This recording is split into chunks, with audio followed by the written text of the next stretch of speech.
Today I have Al Miller, who is a staple in Cleveland as far as the wrestling, as a wrestling coach, and he's been in the coaching wrestling for over 45 years and has over 5 state championships under his belt, and an all-around interesting guy.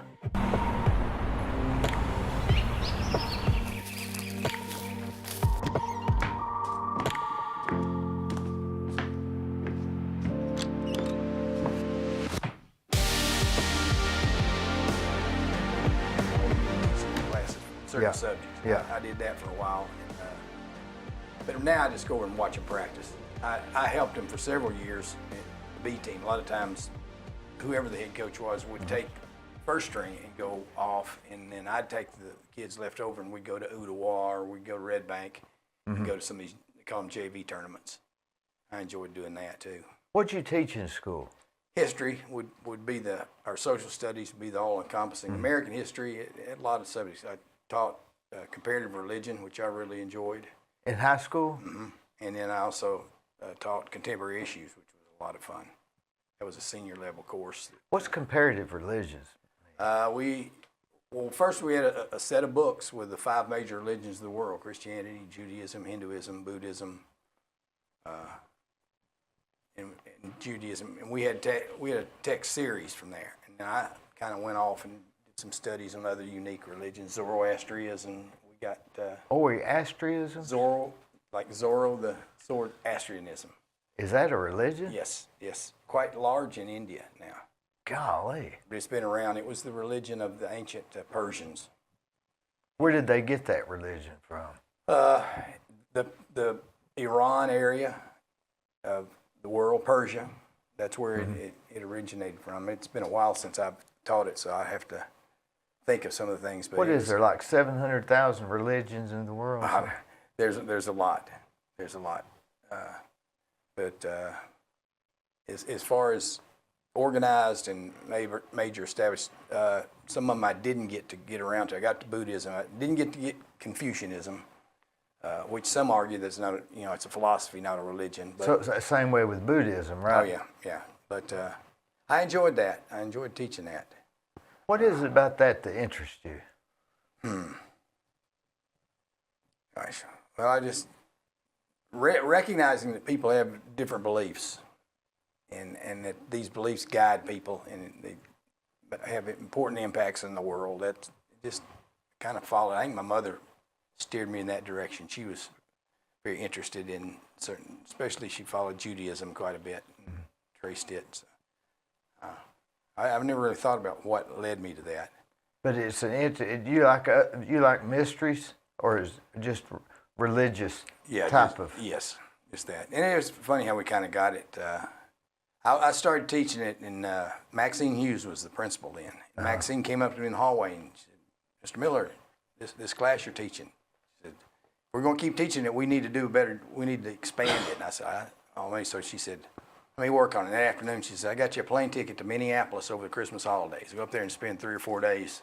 There's 2 men up there that have written the whole program." So I went up to Minneapolis and spent 3 days right around Christmas time, and started the course with more backing, because I didn't even take those courses in college. That's not something we really. Really didn't have any idea of Buddhism. I did a Judaism and Hinduism. I had a little bit of understanding, but and that's what I started doing. I would take a year at a time and really focus on it. And then about the 2nd or 3rd year that I taught it, I got a grant to go to the Middle East and study over there for a summer. And that helped me in Judaism and Christianity and Islam, all 3, with those religions. So it was interesting times. Let's see, the Gita is which Bible? Bhagavad Gita. That is getting me confused. Gita would be Hinduism, I believe. Yeah, the Bhagavad Gita. Yeah. Yeah. That's their Bible. Yeah. Well, they have several. That's what some other religions criticize them for. Take, for example, Islam recognizes and honors any religion that has one book. And if you're a people of the book, then you recognize. Now, if you've got 2 or 3, which that's their problem with Hinduism. Yeah. There's not as much respect of a religion. But yeah. So it's not that you taught which one's right or wrong, No. just that there's different ones. That never entered in my class, other than the point about the first day, this will not be taught this way. Right. I used to start the first day of class. I would turn on my CD player and play REM's "Losing My Religion." Yeah. I'd play it, and I'd see these kids start looking at each other, and I'd play the whole song, and I'd go, "Now, that's not going to happen in this class. Right. Nobody's going to lose a religion." You stay with what with what you believe. There was never any type of comparison. It was, this is their belief. This is what influences them, and but no, there was no proselytizing or anything like that. Yeah. Because I knew I could get in trouble, but I also just that's not the way that. If we started siding up, kids wouldn't have learned anything. I wanted them to keep an open Isn't that mind. true in any of the educations, really? If it's not probably exact. Right. I agree. Do you think that your claim to fame is wrestling, though? How did you end up with that? Started in wrestling. Well, my good buddies, a couple of them. Everybody tries out for basketball. Yeah. In the 7th grade, and I didn't even make the first cut. I think they told me so. Yeah.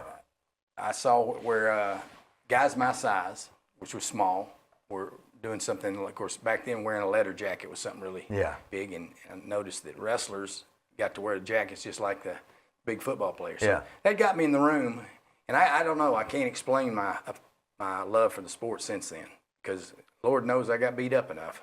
Where were you originally from? Red Bank.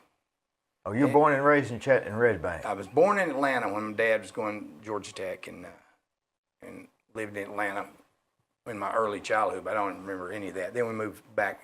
My mother and father were both from Red Bank, so we moved back there, and yeah, I went from there. There are certain people influenced my high school coach, was very good, probably the best coach in the state, Dr. John Farr. He influenced me a lot. There was a wrestler at Red Bank named Randy Ferris that impacted me a lot. I tell the story that you'd hang around the campus and you'd see all these groups and gangs, and you kind of figure out who the leader is. And I noticed this little kid, and all the big guys are around him. I said, "What is it?" And it was Randy Ferris. Randy signed and went to Oklahoma State, but he influenced me a lot on picking wrestling as a sport. Isn't it funny how people will influence us and they don't even know they're doing it? Exactly. They have no clue. Yep, that happened. I see that every year when I used to coach. You'd see the little guys, and you'd see who they respect of the bigger guys. It's hard to hide respect. Yes, it is. But that's how I got going, and been at it ever since. My senior year in college, I had to do practice teaching, and I didn't have a team to work with. So that's the one year in all those years I didn't have a team to coach. Then I came out, and Coach Farr influenced me to go to UTC and wrestle. And then he found out there was a job opening. The head of the boys club in Chattanooga wanted to start a wrestling program. So he called Coach Farr, and Coach Farr pulled me in after and said, "You're going to graduate. What are you going to do after it's over?" And I said, "Well, let me give you this." And he gave me the card, and I went out. He said, "Go to Highland Park out below near McCauley School." So I went there, and that's just when I fell in love. I realized I could coach. I couldn't wrestle, but I could coach. Why is that different, that you can coach it, but... I don't know, because wrestling is very different on the elite level. Pro football players, basketball players, they don't go into coaching. Just think about it. Larry Bird didn't coach, others. In college wrestling, if you're not a national champion or an Olympic champion, you're not going to get a good job. The best wrestlers get the coaching jobs in wrestling. And then they're the better coaches. Cale Sanderson, Dan Gable, I can go on and on. They were great wrestlers. And then they went into coaching, and they turned out to be great coaches as well. Is Dan Gable still coaching? No. He is associate athletic director at the University of Iowa. They bumped him up to one of the administrative. He does a lot of recruiting is what he does. He's big, isn't he? Name-wise, yeah, but as a man, he wrestled 149. How tall is he, reckon? Dan is probably about my height, maybe an inch taller. He wrestled in Russia and everywhere. Oh, right? everywhere. everywhere. In 1972, Dan won the World Championships in 71. In 72, the Russian Federation put out an edict for all their wrestlers.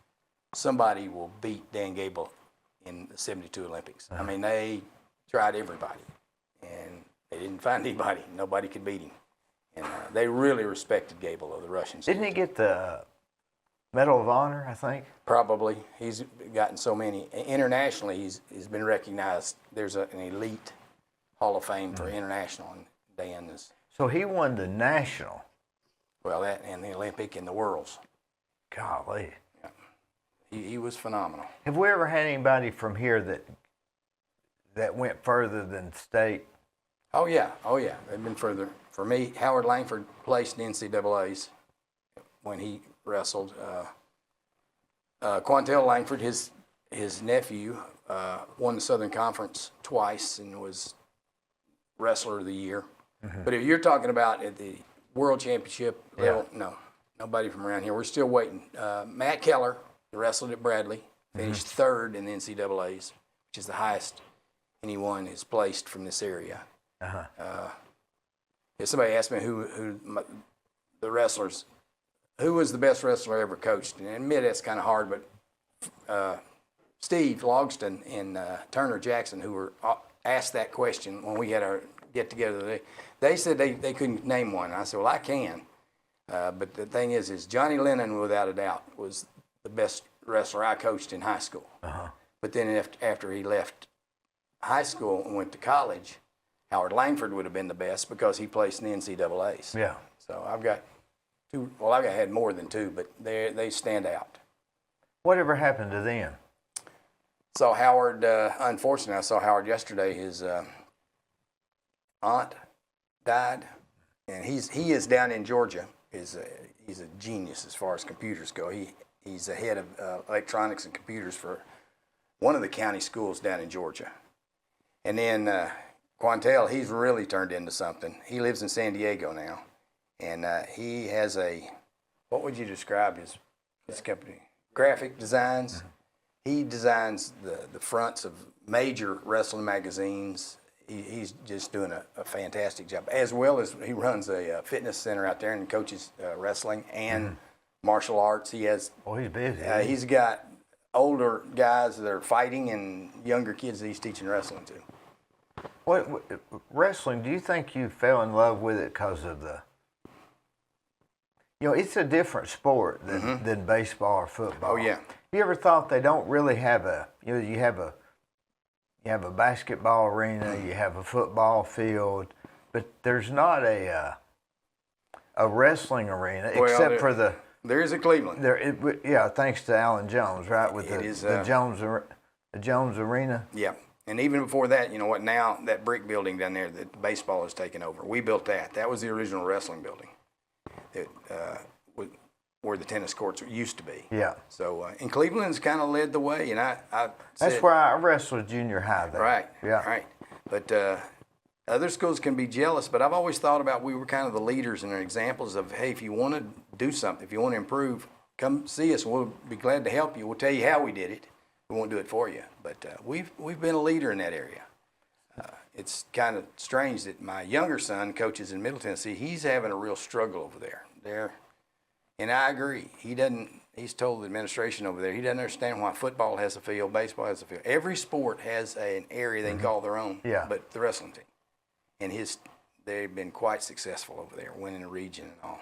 So when they get a facility that they call their own, do you think it has a psychological help? Absolutely, and they take great pride in it. I remember when we first moved in to the current wrestling building, and I won't say what school it was, but we were wrestling a school from the area in a meet, and one of their wrestlers came off the mat and spit on the floor. And I had a 220-pound wrestler named Josh Bonham, and he was sitting on the bench, and he turned to me and he said, "Coach, you see what he did?" I said, "Yeah." And he didn't even say a word. He jumped up and went up in the bleachers after the kid who'd gone up that way and said, "Get down there and clean up that floor." And he did. So the kids take great pride in the facility of the building. Well, if you do that, you'll probably take pride in what you're in the team spirit, right? Oh, for sure. Because wrestling's an individual sport, but it's for the team. Yes, exactly. Does that have a psychological effect? Sure it does. It's different strategies as far as coaching goes, individuals versus a whole team. It's just unique. I think track has that same. I guess, yeah. We're very close. I know a lot of rules when we'd come together back when I was I wasn't on the rules committee, but I had an impact. They'd call me into meetings, and a lot of times we'd use, look, track does this. Or track would say, look, wrestling does this. Let's put these two sports together instead of talking wrestling going on basketball rules. It just didn't, it fits with track. So when over these 45 years, you've won 3, did you say you had 5? 5. Now, we've got 2 champions. I know this confuses a lot of people because wrestling gets to award 2 state championships team-wise every year. One is the dual meet, the duels, and then the other is the individual tournament. I see. And we've been able to win 3 of the. I've won 4 duels and 1 tournament, the big tournament. So that's the 5 that I was the head coach, and then they were nice and asked me to help them along, and I was assistant coach for that string in the early part of this year. Well, it's still going, although I didn't help them last year. But we're up to 18 or 19 state championships now, just in Cleveland. That's incredible. And then Bradley has another.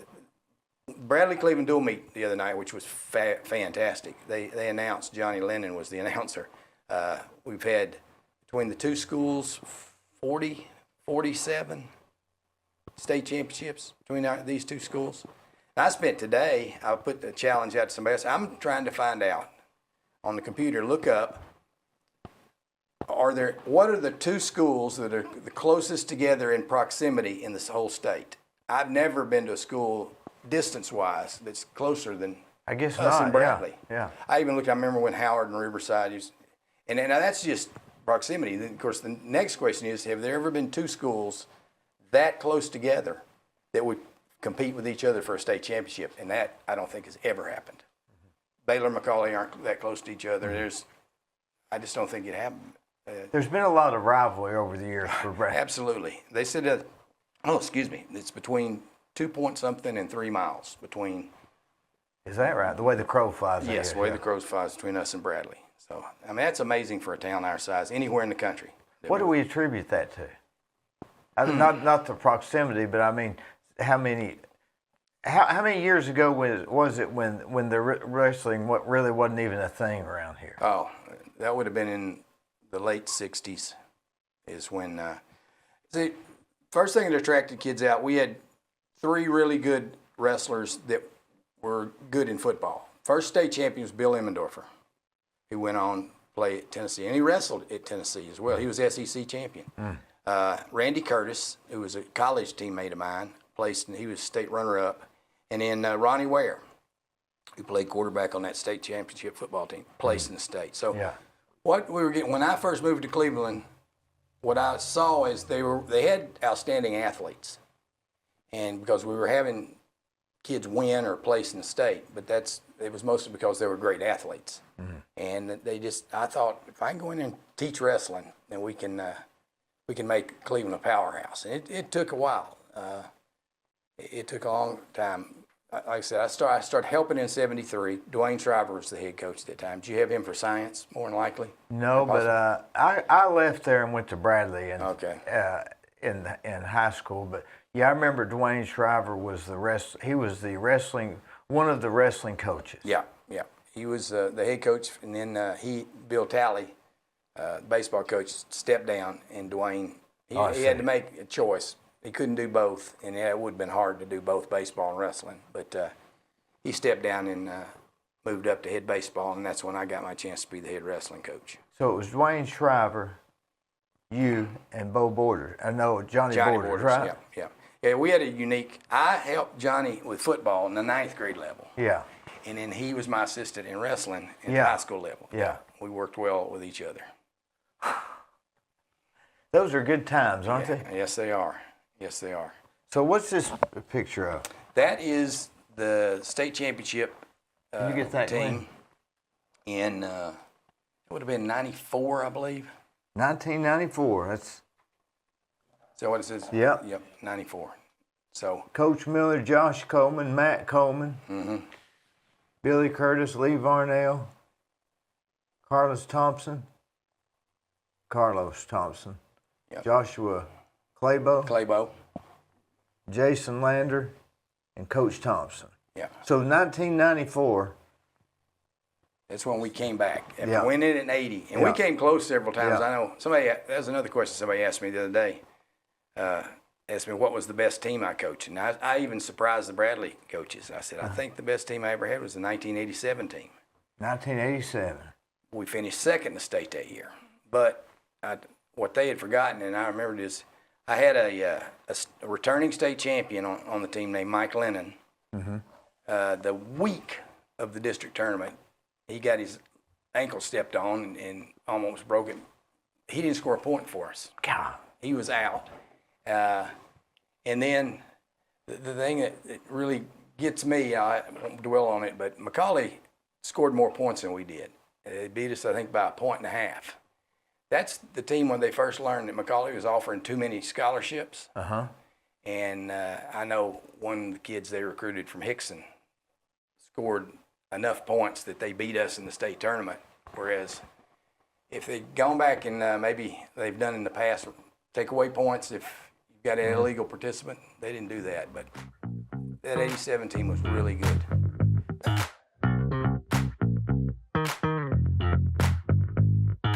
Let me tell you about Capstar Bank. They're located in Nashville, Hendersonville, Gallatin, Athens, Madisonville, Sweetwater, Etowah, and in Cleveland at 950 25th Street and 3855 North Ocoee Street. I've used them. I like them. Give them a try. They're no problem.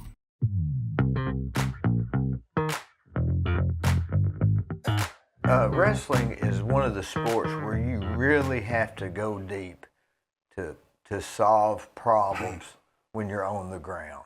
Oh, yeah. Well, you got to be dedicated. You got to be able to get up after getting knocked down. And you got to be able to think and problem solve. Oh, yeah. Yeah. While out of breath. Yeah. With somebody beating on your head. Yeah. They don't beat on your head, but it does get physical. I always felt like that stamina was is like 90% of it. It's huge. It's huge. But I remember you always more focused on kind of the physics of it. Does that make sense? Yeah. Am I saying it right? The physics of, I remember the Coach Miller crunch. Do they still teach that? Oh, I'm sure they do. I'm sure. I don't know if they my name is stuck with it or not, but a person couldn't get out of it once you got that in. We didn't like. I mean, you couldn't do it. It was very difficult. That was definitely a hole we would go for. Was there a counter move to that? Oh, there is, but you've got to hit it before you hit the mat. That's what I'm saying. Once you get it, I don't think there's a counter, is there? If you're tough, there is, but it's hard to get out of. So. I don't know. Once you get your hand on the elbow, there's not much of a way a person can get out. It's tight. But this team was something else. Which one's Matt Coleman? Matt is going to be Matt's down here. Down there. The funniest story. It sort of looks like him. Yeah. The funniest story in that group is of our heavyweight, Jason Lander. Jason Lander, right here. Right here. Yeah. Jason his record wasn't that outstanding. I think he won like 3 matches more than he lost. And he had wrestled, there was a kid from Bristol High School that Jason had wrestled him 2 times already and was going to wrestle him a 3rd time. He beaten us every time. The kid was really good. He was a really good athlete, and he had beaten Jason 3 times. So we are paired up. We're going to meet him in the semifinal. Yeah, Jason had got up to the semifinals, kind of surprised some people. But anyway, we're in McClellan Gym. Anyway, Jason throws the kid to his back, And I get all excited, well, golly, we may pin this kid. And he was getting towards having a CMC or a lock on him. Out of nowhere, 2 wrestlers on the mat beside us come into our mat and fall on these 2. Golly, what are the odds? I've never even seen that happen falling. But the referee has to blow his whistle and they have to stop the match. And I go, that's it. There goes the state championship right there. We had a chance to win and advance there. And I go, great. So they get back and they get the 2 wrestlers separated. And the referee blows the whistle. Jason puts a half Nelson, turns the kid, and pins him. Mm-hmm. We get a fall. Somebody is doing us right upstairs. It had to have been the quarterfinals because, next round was the semi. But that was unbelievable the way that happened. After 45 years, how do you remember certain matches and stuff like that? I mean, that's an incredible memory. Well, the other coaches do it too. I know Danny Carson is a walking encyclopedia for Cleveland baseball and football. Yeah. And when you're down the mat and you work elbow to elbow with these kids and you travel with them and get to know them, you remember things like that. Did you ever coach Mark June? Oh, absolutely. Oh, yes. And you talk about a tough nut. He was, that would have been, 80, our state championship team. Mark is the captain of the team, and we're getting ready to wrestle the semifinals. And he has a kid from Baylor he's wrestled twice already, and both matches have been close. So we're out warming up, and one of the kids comes out and into the gym and said, Mr. June, Mark's dad wants to see you out in the hallway. What's wrong? He says, you need to come out here. So we walk out there, and Mark's crying, and his knee cap is on the side of his leg over here. You mean Carol June? Yes, his Carol. dad. Yeah. And I said, oh, what happened? He says, we don't know. He went down on the knee and it popped over here. It's on the side of his leg. I said, well, great. What are we going to do? I said, I think I need to go tell Coach Worsham that we're not going to wrestle because there's no sense his kid getting all warmed up and us trying. Carol says, wait just a minute. Or Mark says, wait just a minute. So he and his dad start talking. And he says, don't go tell him because we're going to wrestle. So we put some wrap on him. This was a dislocated kneecap. And I know he was in pain. He went out and wrestled. He got beat 3-2, which cost him the state championship right there. But every now and then Mark would invite me down. You know, he was the head golf coach at UT Chattanooga. And he would invite me to speak to some of his golf team sometime. And I always tell him, you guys have no idea how tough your coach is. So if you want to argue out on that. What made Mark so tough? I don't know. I don't know. But everybody I wrestled. He wasn't that big of a guy, was he? No, he wrestled 105, 106 right in there. And his brother wrestled too, right? Yeah, but Mark was much tougher and was a better wrestler. But that was a heck of a team right then. And I'll never forget that knee. I almost threw up when I saw the kneecap over on the side of the knee. Yeah. That was awful looking. Do you think wrestling teaches people to go beyond? Oh, absolutely. Absolutely. Can you see it in a wrestler's face when he's going to that other place in his mind? Sometimes, yeah. Sometimes you can. Johnny Lennon, tell stories about him forever, but Johnny was a 7th grader.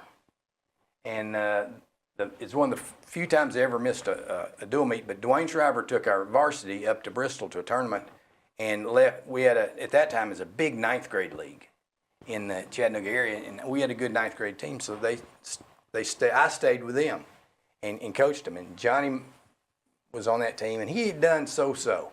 He didn't have, through the year, I think his record's like 5-3 or something like that. And anyway, he starts wrestling, and we're in this gym, and Johnny had never been in a tournament before. All he'd been in was dual meets, and I could see his eyes. You're talking about his eyes. His eyes start looking around, and sometimes that means they're scared. And it's Johnny like, hot dog, I got an audience. And that weight class he was in ended up having 4 kids at one state in that weight class. Anyway, Johnny, he ends up having to wrestle a kid named Billy Barbie from Hickson. And it gets down to, it's close to the end of the match, and the score is 14-13. in favor of Barbie. Johnny's 1 point behind. Johnny gets real nervous, and they call timeout, and Johnny goes, Coach, my stomach doesn't feel too good. And I said, get back out there. I said, swallow it if you have to. Yeah. He'll always get me on Yeah. that one. He goes out, and there's like 2 seconds left. He puts his hand on top of the head and just jumps right over the top of Billy. Comes up on top and gets 2 points and wins. And that was one Johnny story. And the other one is we're at the high school nationals at the University of Iowa. And we were there, and there's two styles. I'm probably confusing a lot of people, but there's two styles of wrestling in the Olympic level. There's freestyle, which we do a lot, and the other is Greco-Roman, where you can't use your legs. It's all upper body throws. So I didn't read the letter close enough, and we got there early, a couple of days early at the tournament. And so we're out just warming up, wrestling around, and Johnny says, Coach, what's this Greco-Roman they're talking about? I said, it's another style. He said, what is it? And I started explaining it to him, and he says, well, we do throws. What are we going to do for the next 2 days? I said, I don't know. He said, I'm going to go sign up. I said, okay, go. So Johnny goes and signs up, and we get the pairings, and I know what's coming. So he goes over and starts warming up, and the announcer comes on and says, would your attention please, fans? Coming up next on mat number 13 is, and he gave this kid's name, Chris Whalen was his name. And he said, Chris is going to be going for his 3rd national championship. Nobody's ever won 3 national championships. Johnny's bouncing around. He goes, hey, Coach, I'm on that mat. I said, yeah, Johnny, just shut up and keep warming up.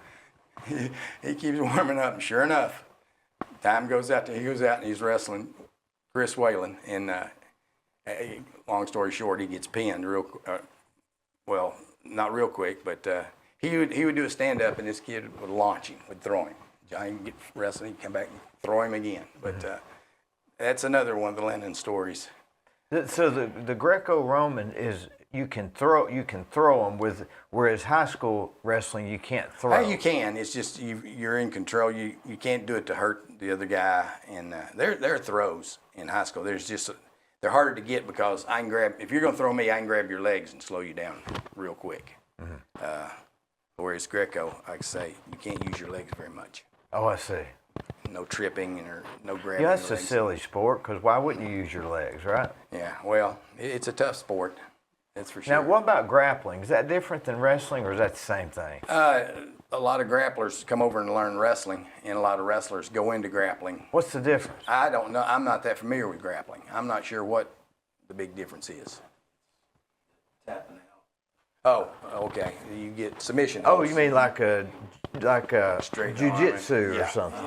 Oh, I okay. see. Yeah, so I'm just not that grappling's a familiar little with more dangerous than Oh, wrestling. yeah, that's for sure. Oh.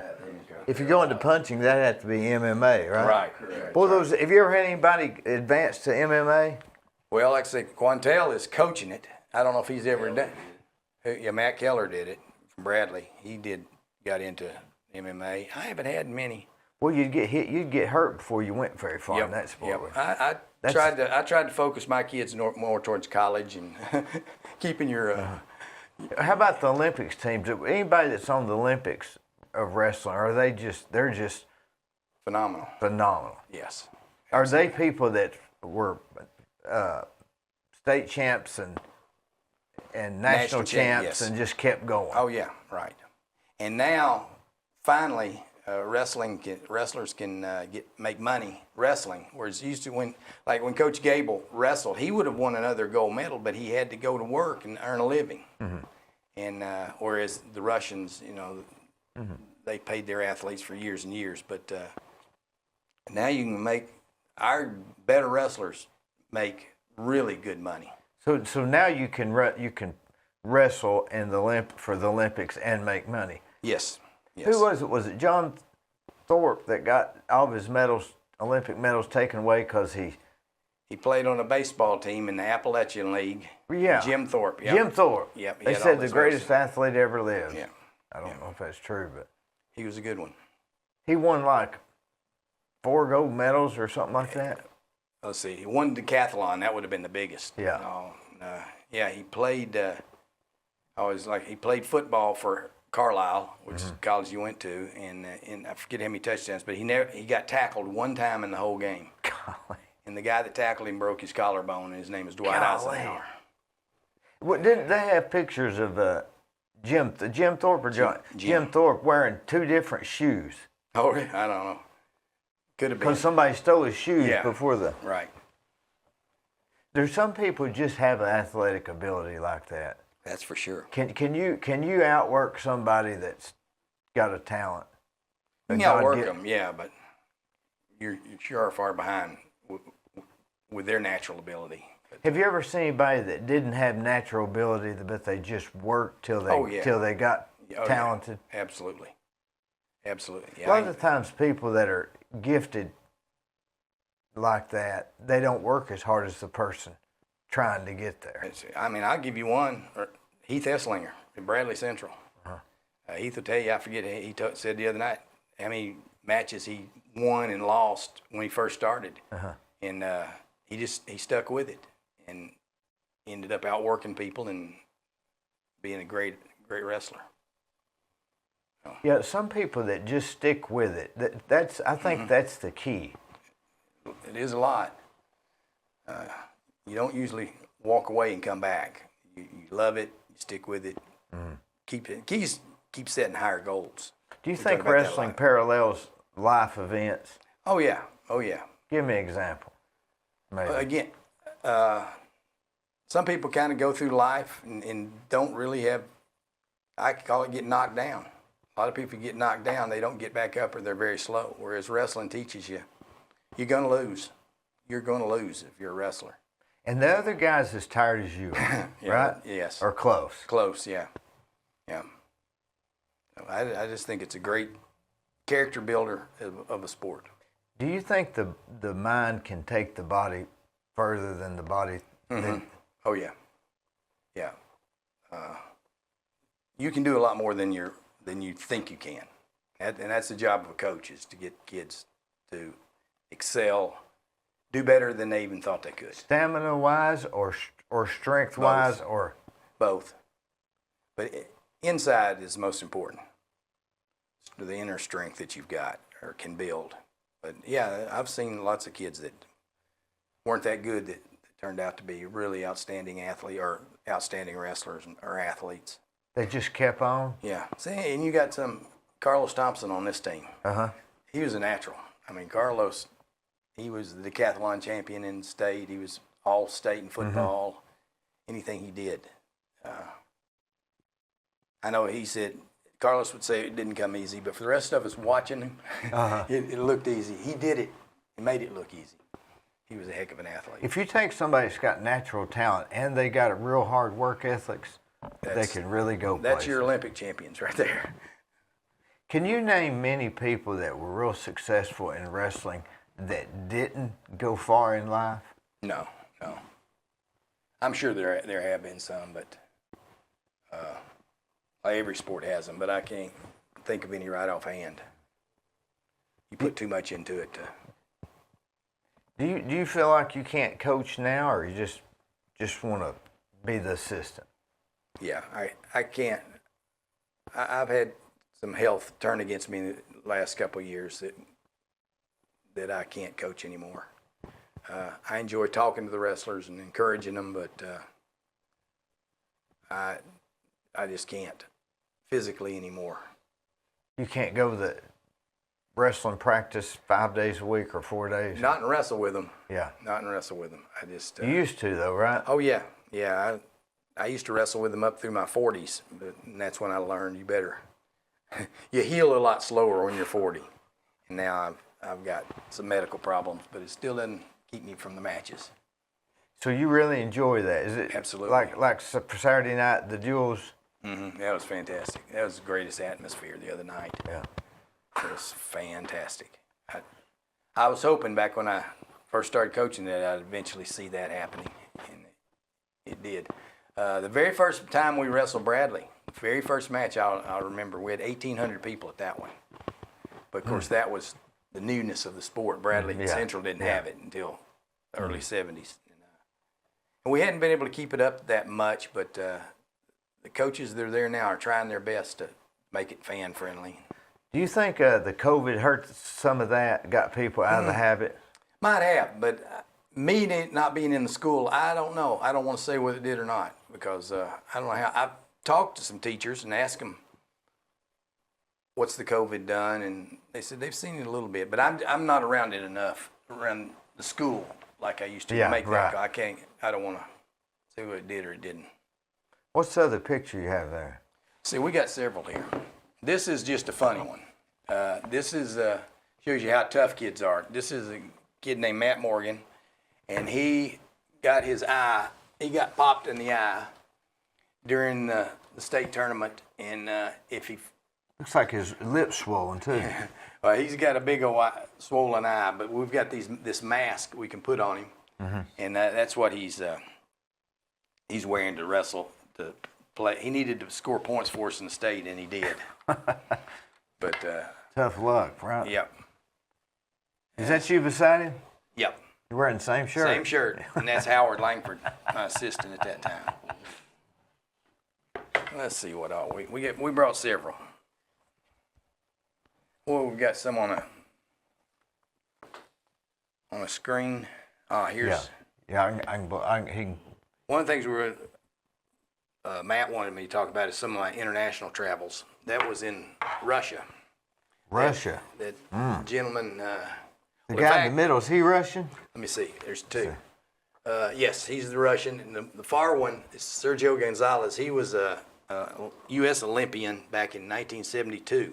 He was on the Olympic team. But he and I were coaches of a USA team that went to Moscow back in, when was that, 80? So you wrestled, I coached. You coached, yeah. Yeah.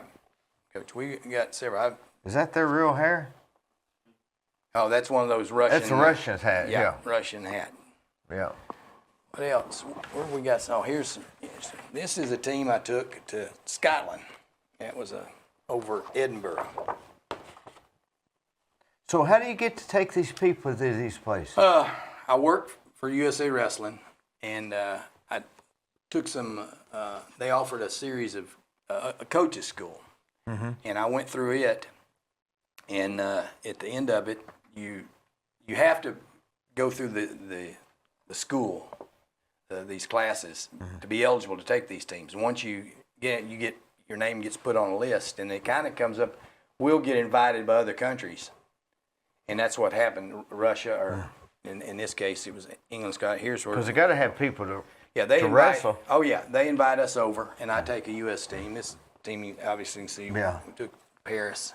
But I've gotten to make several international trips, which that's an aspect of it I really enjoyed. I didn't enjoy all the paperwork it took to try to get that together, but once we got the kids together and go. It'd be harder today, wouldn't it? I guess with the visas. Yeah, it would be. Yeah, but I've taken teams to see. I've been to Russia twice. I've been to Bulgaria twice. I took a team to England in Scotland, and I've taken 2 Bulgarian teams. I guess that's it, and 2 French. Is there any nationality that's better at wrestling? Russia. There's no doubt. What makes them so much better? It's their national sport. One, people don't realize it. They're not like different body types that makes them good at wrestling, or? No, I don't think so. They are good. Do they have different moves?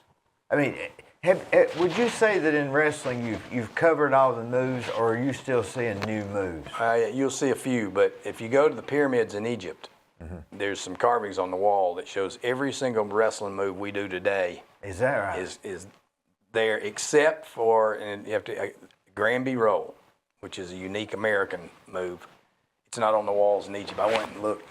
It's not there, but what's that consist of? It's just a series that Coach Billy Martin, a high school coach in Virginia, created back in the 1950s, and it's just a move where you control the other man's wrist, and you can take that wrist and take him to his back, and it's a unique series. Wrist control. Yeah, they use a lot of that in MMA.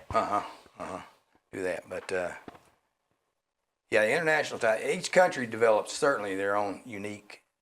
But everybody's trying to copy the Russians now. And it's so tough internationally because a lot of the Russians have left their country and now are wrestling for other countries.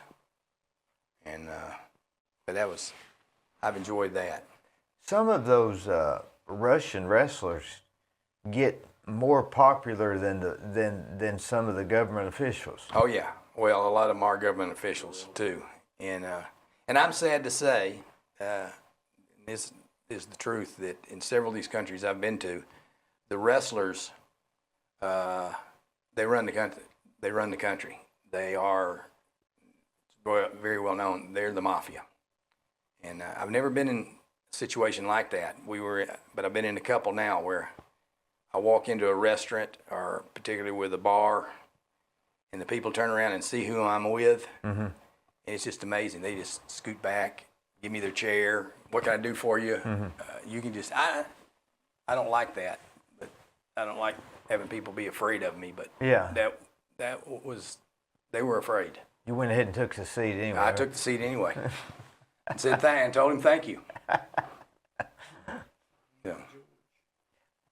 What about when I was in school, Hank Howard was the big guy coming up that sort of Hank just disappeared. Yeah, you got two brothers, and you'd think, but both of them, Johnny Lennon there with his brother, and Hank and Jeff. One brother just absolutely loved it, and the other hated it.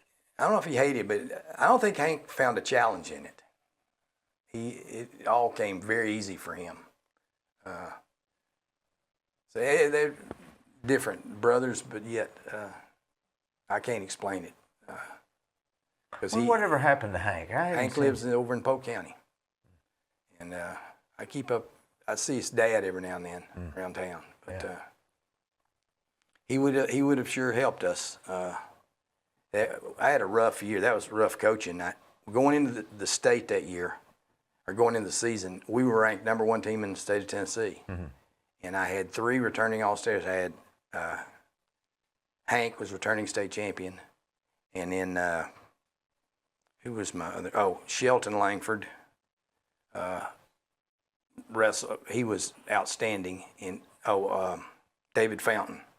Oh, I remember David. Yeah. He was tall, wasn't he? Yeah, but Hank, after about a week into the season, said, I don't want to do it anymore. And Shelton played, that was the year we made the football finals, and Shelton blew his knee out in the state championship. I didn't get a match out of him. He didn't wrestle at all. We ended up with a losing record that year. It just, one of those times, things just fell apart. David stayed on, right? Yeah, he stayed on. He won the tournament. He won the state championship. Wrestled a kid. Now, this is before. Now we have weight limits on heavyweights. You can't wait. But David is the last heavyweight to win the state championship when it was unlimited. It wasn't 285, it was unlimited. And this kid, he wrestled in the state finals. They had the old meat scales that they weighed on. He got to 450, and boom, he was over that. And David weighed in at 206. He was a big guy himself. Yeah, but 206. Yeah. David's the lightest person to ever win a heavyweight championship. And we definitely had some plotting and some strategy, and people wonder how we won it, but we won 1-0. But you couldn't get under the kid. I mean, you could not get under him. And we had one chance to get away, and we've been talking about the all week. And he, sure enough, the referee blows the whistle, and David, he's out. That's the 1 point he got. After that. Is that right? After that, we did what the other guy did. We blocked and stayed away. So he got the point. He got a point quick. So that was. So there's some strategy. You're always absolutely. You're looking at what the other opponent is and what's best way to wrestle him. And a lot depends on the situation of wrestling. But by that I mean, are you going for the dual championship? Or are you going for individual? If you're going for the dual, you might just not get pinned to save the points for your team. Whereas in the individual, you don't want to just lose close because you've been beaten. So you have to win. So that calls for different strategies. Well, that's the stuff that regular people don't know. Right. That's what we as coaches in the area, like Steve Logston and Turner Jackson and myself, are trying to educate more and more people. So because we recognize people don't understand the sport when they come in. No, I would have never known that. I thought you just tried to win. Right. No. And pin them. All right. No. It's about the points and winning the tournament. Yeah, for the dual tournament. Yeah. For the team, yes. Yeah. And then when it's individual, you can ask your coach for help, and we help them, but you better come up with a plan in your mind of what you can do in order to win the match. You know, it's kind of like cycling the Tour de France. It's hard to understand that, Oh, but yeah. it's all about this. It's more strategy than anything, maybe. I agree. I want to understand that because I love watching that in the summertime, but I don't understand all the. I don't either. I can't, and I ride bikes, but I can't understand what they're trying to do and I don't understand Right. it. Right. I guess it has to do with just trying to. I don't know. Yeah, I don't either. I don't know how you can win it one today and tomorrow you come in last. Yeah, or they'll say so and so's in first place, but he's laying back today. And Yeah, I'm like, well, what does that mean? Right. So what's the other picture? Let's see. We got several on the line, right? Yeah. Here, let's see. You asked about Mark June. There's Oh Mark. yeah, Mark June. And Which one? Let's see. Mark's right here, right? Yep. I didn't realize he was that tall. And that's Johnny. Well, these two guys are like 5'2". Oh. Mark was fit, wasn't he? Yes, he was. He's still fit, isn't he? Everybody that wrestled him, that came off the mat, talked about how big Mark's hands were. Mm-hmm. And even in golf, they tell me it's his grip and what he can do with his wrist. He lived and breathed wrestling. Yes, he did. And when he was inducted into one of the Hall of Fames, he made a comment that growing up he wanted to be a wrestling coach. He never saw himself being a. He lives in Chattanooga, right? Yes. I hadn't seen him in years. And anyway, I sent a little note to him and I said, I wish you'd had a chance to be a wrestling coach. And he sent back to me, he says, I wish I had too. Because he still loves it. Big follower of UTC wrestling. I think his dad died recently. Yes, he did. Yes, he did. What's that picture right there? Let's see. This is Nathan Jones. Jones. Nathan made the state finals and was going to wrestle Bryant Blackman from. Looks like he's excited. He's glad he won. No, he didn't. Oh, what he didn't. happened is he had 102 temperature and he had a broken ankle and he wanted to wrestle and I wouldn't let him. So we forfeited to Bryant and he finished second in the state. God, I bet he's still mad at you. He went on and became an All-American at Carson Newman. Oh. He was athlete of the year for the whole campus at Carson Newman. He had a great career up there, but he was an All-American. And my son Brett had a lot to do with a lot of picking these pictures out. Let's see. These are just some more team pictures that we've got, and This here is this is fairly recent, isn't it? no, let's see. Nope, not if, that's Andrew Thompson. You know Andrew? Oh yeah. Yeah, I know his dad, Andy. Yep. He that's looks him. just like him, doesn't Yeah, he? yes, he does. Yes, he does. And here's what we get a lot of. Is this you right here? Yep. That's your signature, one of your signature ties? Yes. Didn't you wear it during the matches? Oh yeah, I wore ties just about right up. I was the only one still wearing them. Yeah. Tie and khaki pants and a bandana in my back pocket. Yeah. Other teams, I found out later, the kids started kidding me, said other teams used to call me Coach Bandana. But it was because of Andrew. Andrew was wrestling, a really good kid, and he got hit on the lip, busted his lip open. And we couldn't get a trainer over anyway, and I ran out there real quick with a handkerchief and put it up there, and the referee said, Coach, you got to stop that bleeding or you're going to forfeit. And he got right down to it, and I said, we got to do something. So I put that bandana on there and pressed it in, and he was able to finish the match, but I always thought, I don't ever want one of my kids to lose a match because I don't have a handkerchief ready. So I kind of. And the old timers always carried handkerchiefs anyway. Right. Yeah. This is kind of you swap gifts when you wrestle. That's what we got from Slovakian Federation. Something I got as a coach. Is that an illegal move? No, that's a crossbody ride with the wrist. No, it can become illegal. If you grab the other one, right, then it's illegal. No, the key is if you go back that way and twist the arm away. But in MMA, they'd clap. In wrestling, they'd suspend you. Was it Mike? Were you coaching when Mike Holden got hurt? Mike Hodnick, yes, Mike I was. Hodnick got hurt. Yes, I was. God. Yep. It was, and I still, if I see it again, you would think it reminded me a lot of this football player the other day for the Bills.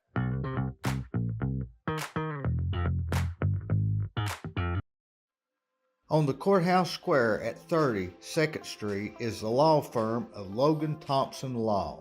Since 1965, they have served the legal needs for the good citizens of Cleveland Bradley County. If you've got a problem, they're no problem. Give them a call.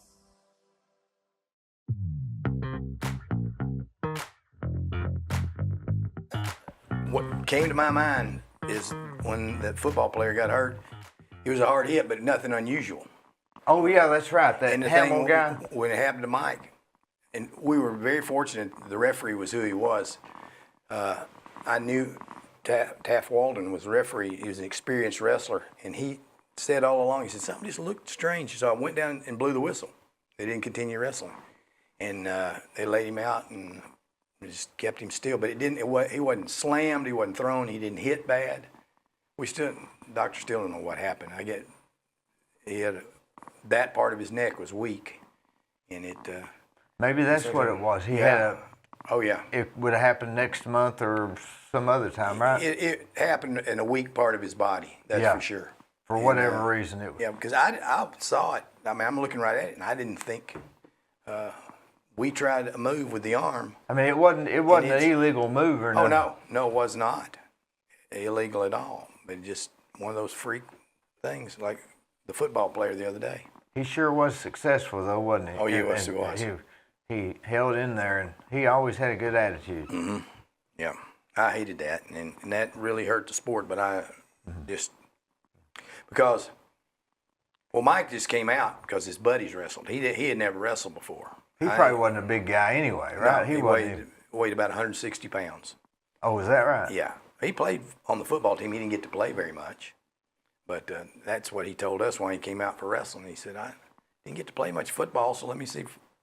We said, we'll let you wrestle. So, yeah. About what year would that have been? 74. 1974. Happened up at Etowah, maybe in Central High School. And was in a wheelchair ever since. Yes. Boy, it's so sad, isn't it? Yes, it is. He was a great guy. You got that other picture? Where's this one at?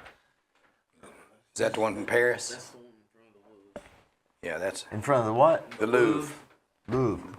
the museum. Who the art is museum. that? Me and Matt. Is it, which one's you? I can't hardly tell. Short one. Oh, that's when you had a beard. Yeah. Yeah. Oh, that's Matt. Yeah, I can see the resemblance now. Yeah. Was he a good wrestler? Yes. Finished third in the state twice. Third in the state, twice. What was his, he have a signature move? Well, on top, yeah, I guess it would have been a cradle. I always think of, he had a move we call a 2-on-1 where you get your two hands on the other guy's arm and control the match. And I'll never forget that. He was getting beat badly by a kid from Memphis University School. And Matt hadn't been beaten. I think he was undefeated. And this kid was just taking it to him. I don't know what happened to him, but Matt got the 2-on-1, and the kid made the big mistake you can make, and that is he reached over to get Matt's arm. And when he did, Matt just squatted and launched him. And on about the third bounce, we got the pin. But the kid, that's the kid that beat us in the state tournament to knock us out of the finals. But no, Matt was a very good wrestler. Would you say the movie Vision Quest did more for wrestling than Dan Gable? No, Lord, no. The good thing about that movie was the music, the sound. Yeah, soundtrack, yeah. That's about it. But they got on that movie where he was running late at night and when he was cutting weight and dedicated. That's what wrestling to me is about. It is. It's changed a lot about losing weight. The kids are smarter about doing it. You know, I think I attribute maybe the fact that I'm not that tall because I always trying to cut weight to stay at 105 or whatever it was I wrestled, and that's probably not good for high school students. I think I'd have done better if I'd have just ate and had that other 5 pounds. That's true. I mean, it's silly. More coaches feel that way now than back when I used to wrestle, and you too. Yeah. Everybody thought losing weight was the solution, and it isn't. And you'd go to the matches, and all you'd have is chicken noodle soup for lunch. Yeah.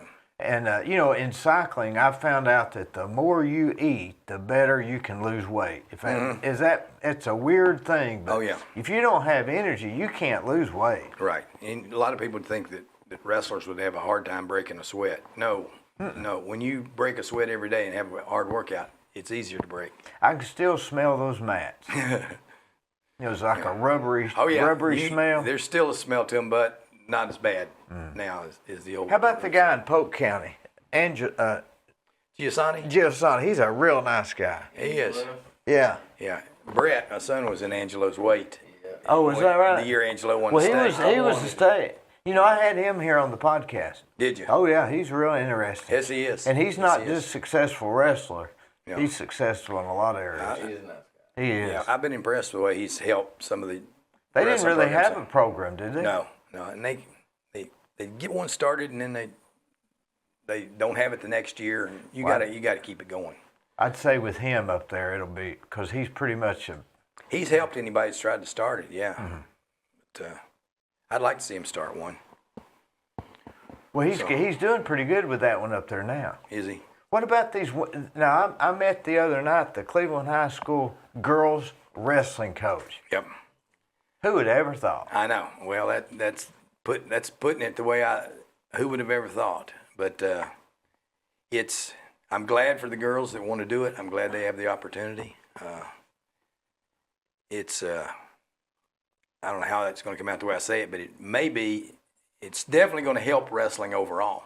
It'll help the attendance probably. Well, you have more men and women watching and then. just the opportunities girls could always wrestle, but they had to wrestle guys. Now they've got their own division, and that's what's the good part about it is that they have. Why shouldn't they have the sport for women also? They Right, have exactly. men's and women's tennis. Of course, they don't have men's and women's football. Well, I guess they do, but not in.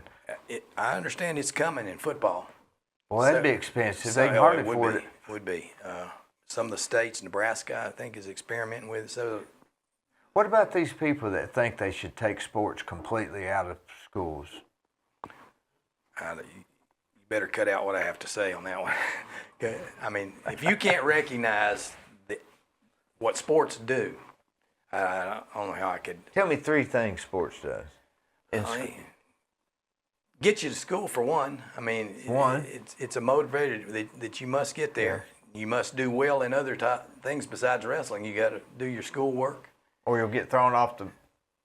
Yeah. A sense of. You learn wrestling, especially. You learn how to be a part of a team for part of the matches, and then you got to learn how to work all by yourself. It's just you. So you get the individual and the team spirit both in wrestling. And I always looked at sports is we had 6 class periods for a lot at Cleveland High School, and I always thought of wrestling was my 7th period, and that wrestling mat was my classroom. I got an extra chance to teach kids than the other teachers did. And that was you were there another hour when everybody else is going home. Do the coaches get paid a little extra for that? I guess they do, a little. don't they? Yeah, it's a labor of love, isn't it? Oh, absolutely.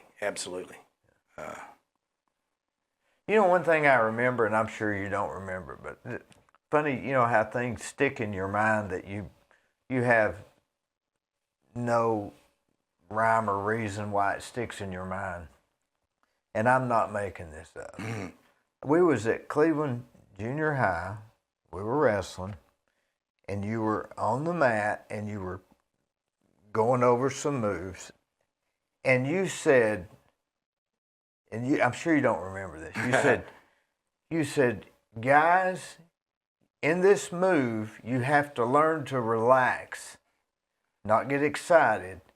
And you said, and all through your life, you need to learn when you need to relax. And I've thought of that 50 times. And sounds like I ought to be a yoga instructor. Well, it was a matter of. I think it was a matter of not panicking. Yes. And think about what I need to do here, and not get caught up in the moment. Yeah. Was that something? I can remember doing it, especially you say junior high, because I know those junior high guys. Yeah. they're going in and they're looking around and their eyes are getting this big and they're tensing up and Gassing out. yeah, Gassing out's a problem, isn't it? it is. But the reason for you gassing out the most is you're tense and you're tightening up, which is That's what you were saying. Yeah, the best one to coach that is Turner Jackson that coached at Bradley. Turner was a great wrestler. I was a teammate of his for 2 years in college, and his high school coach, I think, passed it on to me. He says, guys, it's just 6 minutes. It's just 6 minutes. And that kind of stuck with a lot of people because when you're out there, you think you're going a lot longer than 6 minutes. But Turner was the best. He when that match was over, it looked like he hadn't even broken a sweat. But he was great at conditioning and learning to relax. A lot of it was relax. If you got enough strength and you can outlast the guy with your lungs, you can win. You have a definite advantage, that's for sure. You have a definite advantage. You ever seen any of these wrestlers that don't look that strong, but they're stronger than the guys that look strong? Oh, yes. Oh, yeah. Now, explain that. Oh, me. Well, you're strong at different levels. How can I put this? I know when we instructed weightlifting, if you can be maybe real strong to here, but how strong are you up here? But I mean, some people don't look strong, but they're extremely strong. That's what a lot of people said about Johnny Lennon, about how strong he was. He didn't look it, but he was. It's learning how to use your body and leverage that makes a difference there. That's the only way I can explain it. Because it doesn't make sense. When you see that Right. in person, it doesn't really make sense. Right. Technique outdoes power. You think that? Do you Oh, believe yeah. that? Oh, yeah, for sure. I always thought it was stamina. No, it can be technique would be first thing that you could use. That's the know-how, right? Yes. Yeah. If you was or let me ask you this: you ever watch that movie, Any Given Sunday, with Al Pacino? That speech he gives. Yeah. Yeah. That's so true, isn't it? It's true in wrestling or anything else. Right. It's behind the scenes that makes you great. Oh, yeah. Yeah. Yeah, a lot of people think they can do a great job coaching, but coaching on Saturday or Sunday or whenever your sport takes place, that's not it. Can you be there Monday through Friday? Can you keep them from hating you? 'Cause Yeah. that'd be a problem, wouldn't it? Yeah, oh, sure. If they don't respect you, they're not going to listen to you. Right. But the work goes into planning practice and meeting kids' psychological needs as well as physical needs. That's what coaching's all about. Not When you say psychological, you like down and out, down in the dumps, or girlfriend breakup, or oh yeah, in high school, that's definitely part of it. isn't that something? One of the hardest things is to get those kids to change gears, to go from the school building and walk down to the wrestling building. Change your mindset. Quit thinking about, at least give me, when you're in the wrestling building, give me your time, your focus. Don't worry about your girlfriend. Don't worry about school at that time. Focus on wrestling. Now, when you leave my wrestling room, you go home and focus on homework and other things like that. Well, that's true in life too. You're supposed to live in compartments, daytime compartments, Yep. and not dwell on everything outside. Right, right. Do you enjoy teaching as much as you did, or do you think? I mean, as far as just coaching, if you had your choice, would you just coach? No, not back then. Now, maybe yes, but back when I started, I enjoyed teaching every bit as much as I enjoyed coaching, and vice versa. When you went to high school, was you going to be a teacher? Was that what you was planning on doing? I decided I was going to be a teacher in the 8th grade, and Is that it was a teacher before it was a coach that I. That's your first love, which it was, is got me involved. Yeah, was to be a teacher. what made that? My mom, my mother, encouragement for me to follow history. I became very interested in history. I had an aunt that was really encouraged me.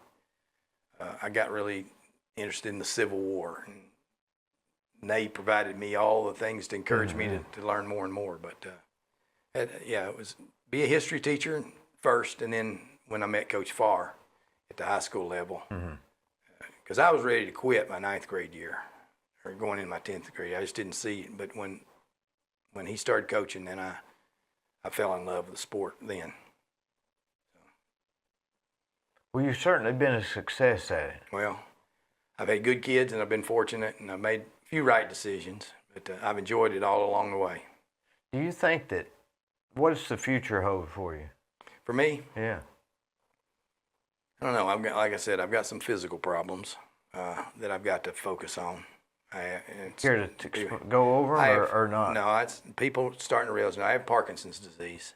Is that what Michael J. Fox has? Yes, and Muhammad Ali and a number of people, and I've got to focus on that. And then I've got a grandson that I've got to lives over in Middle Tennessee, and then I've got 2 sons that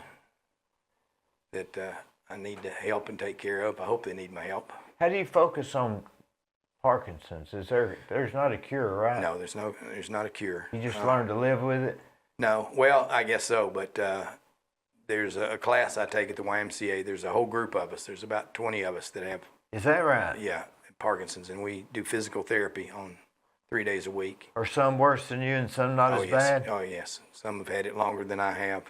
Is it a good support group? Absolutely. It is a family out there. We love each other, and it's just It's almost like you're going to wrestling practice. It is. A good In a point. sense. Very good point. Because there's days that I don't want to go there, but then it comes back to wrestling. I know if I don't go, I'm giving in to the Parkinson's. I know it's whipping me. And if I can feel lousy and not want to go and be with my companions there, it makes a huge difference in the way I feel. When you leave there, you're thinking, boy, I'm glad I went, right? Exactly. That's exactly. And several of us talk about that when we leave. That and another part about which I need to get back into, cycling is really big for helping Parkinson's. Wonder why that is. I don't know. They used to. I don't understand either one. We started out cycling. We do a 45-minute cycling 3 days a week. And I don't know. You mean on those bicycles? Yeah, stationary bikes. Yeah. We started that way, and for some reason they dropped it. And so I came back to the Y, and they said, we found something else that is better. I said, what is it? It's boxing. So we box for 45 minutes every. Like shadow box? No, we got the gloves. And the Y's got a boxing area back there with heavy bags and punching bags and not each other. No, not yet. But it's boxing that we do to try to help. I hope it's helping. And again, it helps when I leave there. What is it that causes Parkinson's? Again, they don't know. They don't know. Is it just you just feel like you got a twitch? Yeah, well, I don't feel like it. I can't control it. I hope people hadn't been focusing on my hands or the way I know I bob, and I have to try to slow it down a little bit because it does. I just get tense. And Well, you don't look noticeably twitching. I work at trying to cover it up, but I just hope and pray that they can come up with a cure sometime. You know, the odds of them coming up with a cure in your lifetime are extremely good. I hope so. Do you see that thing where they've actually reversed aging in mice? Yeah, I think I did see that. And I mean, this is legitimate. Mm-hmm. It's a legitimate. They've really done it. Yeah. I mean, it's not a scam thing. Right. So you read the same article? I try to read everything I can get my hands on. All Parkinson's affects my reading. I have trouble. One holding the book, but the other is the words going together. But I've read a lot. You got to get something to get our dopamine level to come up. Our body's not producing that dopamine. That's what causes it, but they don't know what causes that. You know, what's the source of the problem. But the body really needs dopamine, doesn't it? Yes, absolutely. But I hope you're right. I hope they come up with a cure. It's the second fastest spreading disease in the United States and Great Britain. There's got to be a correlation for something. Yeah, something. They say it's not related to ALS, but I find it hard to believe because it seems to be very close, but they said it didn't. Well, who knows, but I got a feeling that you may figure it out if you decide to. I'll help all I can.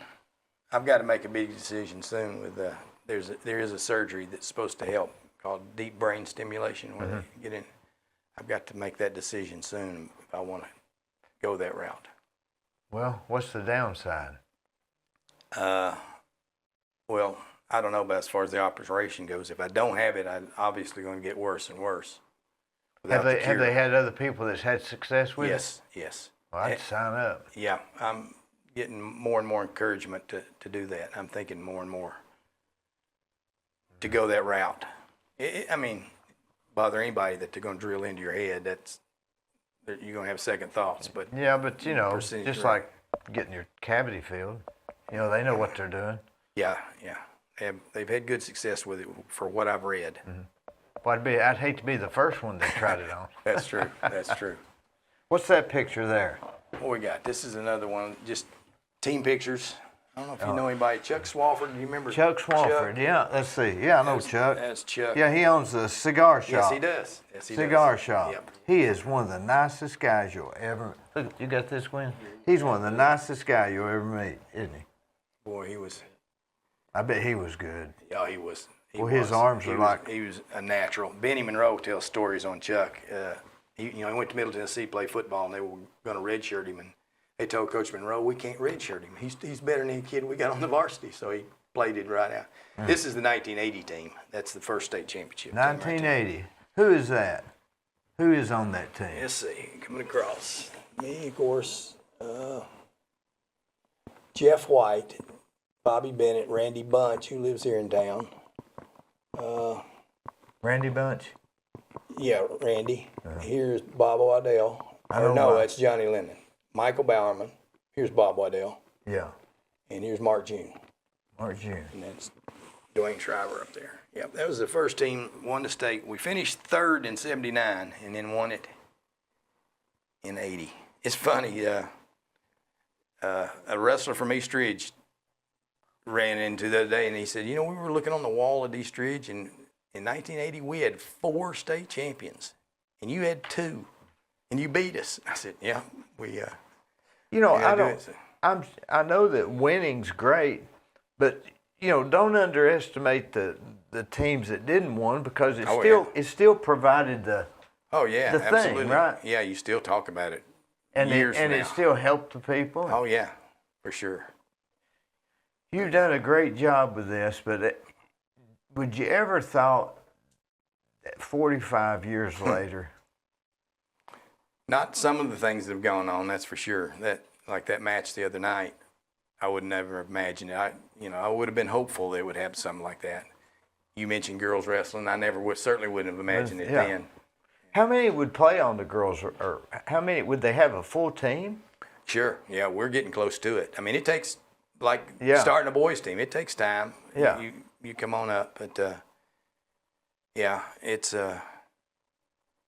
And girls are more flexible than guys, so that would help in wrestling. Oh yeah, yep.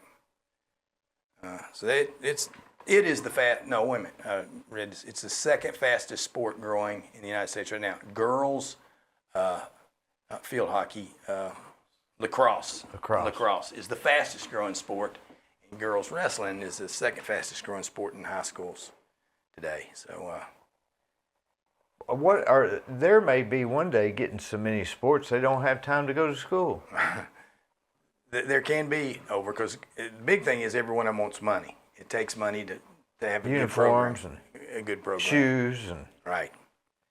So even the referees, you got to pay referees, right?